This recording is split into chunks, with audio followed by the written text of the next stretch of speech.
सुविचार हिंदी कहानी। बाहर ठंड कितनी है। उद्धरण चिन्ह। लगभग मुंह से ठंड के कारण सीटी बजाते हुए गोपाल ने अपनी पत्नी रामा को कहा, हाँ इस बार ठंड ने तो सारे रिकॉर्ड्स तोड़ने का ठान लिया है।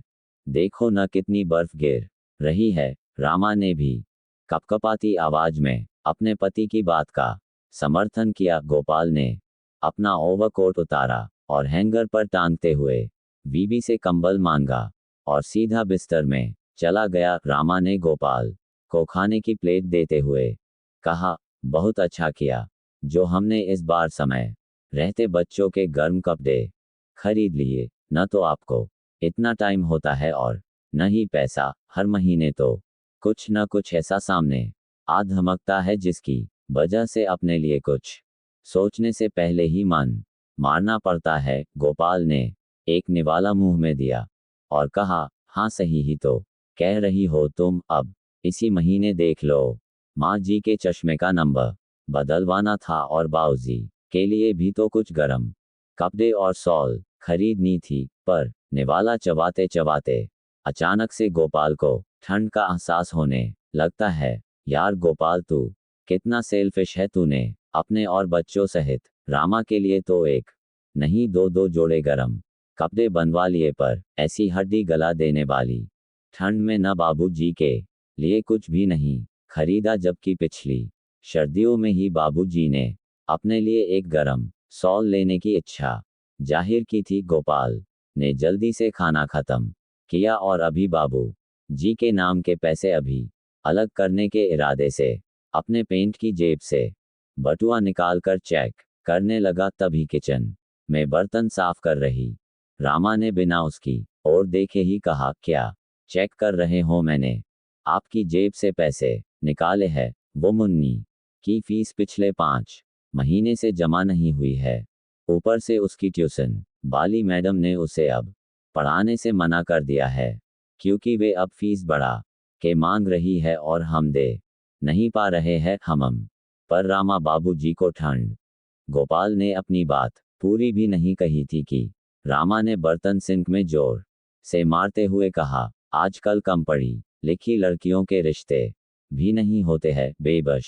गोपाल ने एक नज़र भर के रामा की ओर देखा और फिर कमरे से बाहर निकलकर बाबू जी और माता जी के कमरे में पहुंचा। अरे गोपाल बेटा, आ गए तुम। हमें चिंता हो रही थी, आज बाहर बहुत ठंड है। गोपाल के पापा ने चिंता करते हुए पूछा, हाँ बाबूजी, आज बहुत ठंड है।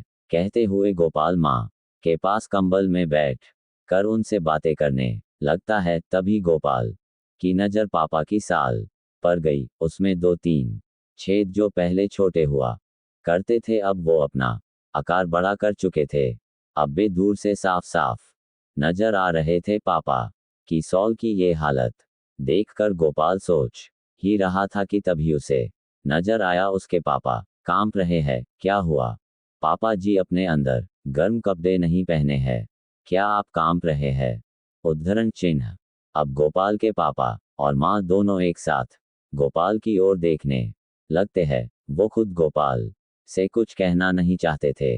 नहीं नहीं, वो आज ठंड ज्यादा है न इसलिए शरीर कांप रहा है। गोपाल की और पापा बातें करते रहे लेकिन गोपाल का ध्यान अब अपनी पतली हालत पर था। मैं अपनी कमाई का एक हिस्सा बचाकर इन लोगों के लिए अच्छे और गर्म कपड़े तक नहीं खरीद पा रहा हूँ। अगली सुबह जब गोपाल अपने दफ्तर के लिए जा रहा था तो उसने देखा उसकी गली का अंतिम घर जो कि शुक्ला जी का है, उनके घर के आगे भीड़ जमा हो रही है।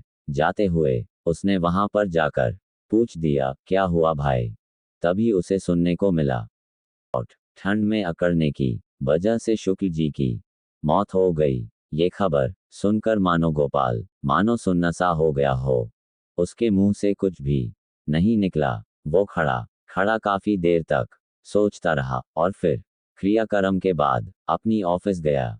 पूरे दिन काम और फिर वापस आते वक्त उसने फैसला किया कि वो बाकी जरूरतों को दरकिनार करके वो पहले माँ और बाबूजी के लिए गरम कपड़े खरीदेगा। नहीं तो जब वो घर आया तो उसके हाथ में ढेर सारे कपड़े थे। रामा ने देखा कि गोपाल ने न तो मुन्नी की फीस भरी है और न ही गुल्लक में पैसे डाले हैं।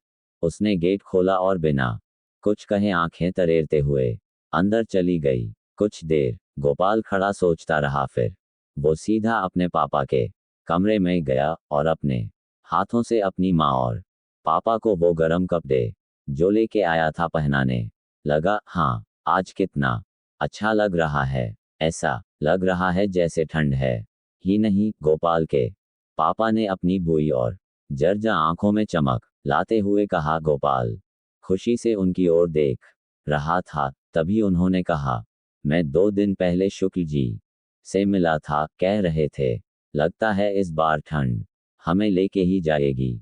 कमबख्त सही कह रहा था। गोपाल अपने कमरे में आता है तो रामा गुस्से में खड़ी उसे देख रही थी। गोपाल को वजह पहले से ही पता थी, इसलिए उसने कहा, रामा पता है हम इंसान बच्चे पैदा क्यों करते हैं? गोपाल ने रामा की ओर घूर के देखा। गोपाल केवल इसलिए ही नहीं कि वो हमारा वंश आगे बढ़ाएंगे, इसलिए भी जब हम बूढ़े होंगे, हमारे हाथ पैर थकेंगे, तब हमें उनसे उम्मीद रहेगी कि वे हमें हमारी ज़रूरतों को पूरा करेंगे। और मैंने भी वही किया है। तभी गोपाल अपने बचपन का एक किस्सा सुनने लग जाता है, कैसे उसकी जिद करने पर पापा ने अपने लिए जूते न लेकर उसके लिए नया कोट लिया था। अब रामा समझ गई थी